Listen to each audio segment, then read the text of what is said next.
आप देख रहे हैं दुखती राग न्यूज। सच की आदत, परिवर्तन की चाहत, सच आप तक।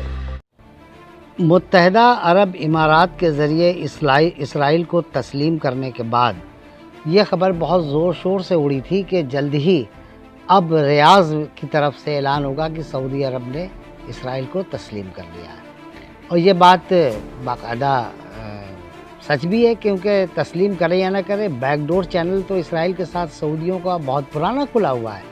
उनसे उनके तजारती रवाबित हैं और उनके ताल्लुकात में क्या क्या शामिल है ये तो एक, चूँकि उनके यहाँ कोई ना तो पार्लियामेंट है ना उनका कोई जवाबदेही है पब्लिक के सामने, वो बादशाहत है, जो समझ में आता है वो कहते हैं। और जो कुछ भी मिलता है वो भी उन लोगों से जो इस मामले में इन्वॉल्व होते हैं, वो किसी न किसी तरह से मामलात को लीक कर देते हैं और ये बात मीडिया में और दूसरी दुनिया के दूसरे लोगों को मालूम हो जाती है। इसी से ही पता चला कि इंटेलिजेंस में भी उनका वो शेयर करते हैं एक दूसरे के साथ, और बैकडोर जो उनके चैनल्स हैं वो खुले हुए हैं। और बस एक तस्लीम करना तो बहस एक फार्मलिटी होगी, लेकिन इसके बावजूद भी जिस तरह पहले तो इमरान खान ने बहुत सख्त रवैया अपनाया, फिर तैयब एर्दोगान ने, तुर्की वाले ने, और उसके बाद ईरान की तरफ से भी रिएक्शन आया, और दूसरे बहुत से ममालिक जिन्होंने समझौते को बहुत ही इसलिए गिरी नज़रों से देखा कि इसमें फ़िलिस्तीनियों के साथ एक दगाबाजी की बिल्कुल सामने की साजिश नज़र आ रही थी।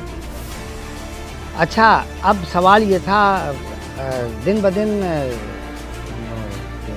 सऊदी अरब की तरफ से कि ये क्या बयान देता है। बहरहाल अब वो बयान सामने आ गया। उनके जो सही मानों में इस वक्त कहने को तो वो क्राउन प्रिंस हैं, शहज़ादे हैं, वली अहद हैं, लेकिन ऐसा कुछ नहीं, वो पूरी तरह से मालिक हैं। शाह सलमान पता नहीं वेंटिलेटर पर ज़िंदा भी हैं कि नहीं है, ज़िंदा हैं। उनको एक बहुत अलग थलग जजीरे में बने हुए एक अस्पताल में दाखिल कर दिया गया। उनको ना कोई देख सकता है ना उनसे मिल सकता है। तो अब ये शहज़ादा बिन मोहम्मद सलमान ने ये कह दिया कि साहब हम किसी भी सूरत में इसराइल को तस्लीम नहीं करेंगे। आखिर सवाल ये कि शहज़ादे ने ये ऐसा बयान क्यों दिया, उसकी आपको बुनियादी वजह ये बताएं कि मुख्तलिफ़ इंटेलिजेंस के ज़राए ने, और ख़ास तौर पे अमेरिका की तरफ से ये कहा गया कि अगर तुमने इसराइल को तस्लीम करने का ऐलान कर दिया तो सऊदी अरब में बगावत हो जाएगी, आवाम सड़क पर आ जाएगी, और फ़िलिस्तीनियों के काज के साथ समझौता करने की सज़ा, वो गोलियां और फ़ौज इसकी परवाह नहीं करेंगे। सऊदी अवाम, वहाँ के अरब के लोग, और ख़ास तौर पर देहातों में रहने वाले जो बद्दू हैं, वो इसको कभी तस्लीम नहीं करेंगे। और बद्दू तो यूँ भी जंगजू कौम है, मोहम्मद बिन सलमान की हुकूमत से लोहा लेते रहते हैं।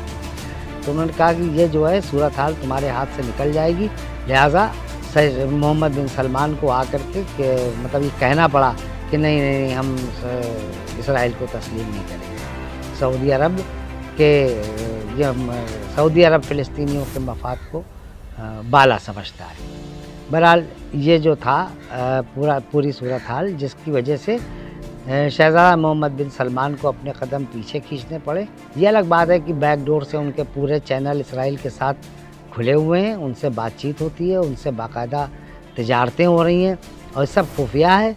और देखिएगा जिस तरह से सऊदी अरब ने जो पंगा लिया है ईरान से यमन में, उसके ऊपर मैं अलग से आपको वीडियो बना के बताऊंगा कि सऊदी अरब को उससे क्या नुकसान पहुंचा और हासिल कुछ नहीं हुआ। फल यूँ कहिए कि एक तरह से पूरा पेड़ तो काट डाला, लेकिन पेड़ जब कट के गिरा तो एक फल भी इनके हाथ में नहीं आया। सऊदी अरब का यही हाल अम्मान में हुआ है।